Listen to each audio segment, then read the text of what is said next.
This is where chase season starts. Not under a storm, but staring at a computer screen. I'm watching a loop of surface obs, and we can see we've got some pretty strong moisture advection along this axis. Cirrus bands are marking where we've got strong upper level winds. Right where these strong upper level winds are going to meet this moist axis, that's where we're looking for storm initiation. We're going to be shooting today's chase using a dual camera system housed underneath a clear acrylic dome mounted on the roof of my vehicle. It's not an ideal setup, and I have a replacement in the works. It's not finished, but storm season doesn't wait. Tornado watch is about to be issued. We ready? I had a couple of targets to pick from. Whether to go north or south is a common dilemma when chasing. The southern target had more potential, but at 5:30 we had no storms yet, and a tornado-warned supercell heading for Quincy at the north target. If I was going to see anything with decent light, I'd have to go north. Get that bit. What's up? Hey.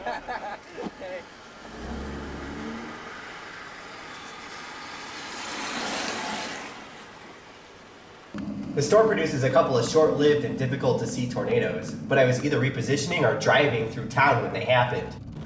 Tornado in progress just to the north, storm chasers driving through Macomb struggle for a view. The rest of the chase is hail shafts and rain wrapping. I called off at dusk, and sure enough, the southern target lights up with a tornado-warned supercell heading right for Springfield. I call home to send everyone down to the basement. Emergency vehicles and flashing lights are the last thing I want to see when arriving home. But it's a sigh of relief when the house emerges from the power outage without damage. So that was the first chase of the year, and our storm produced tornadoes, but we didn't get any shots of them. So what happened?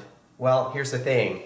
To be an effective storm chaser, you basically need three things. The first is good forecast knowledge to pick out a solid target. The next thing is a strategy or plan of attack for intercepting the storm. And the third is luck. And without all of those three things working together, you're going to miss your tornado shot. Especially on a day like yesterday, where the tornadoes were short-lived, pretty weak, and they didn't have classic condensation funnels.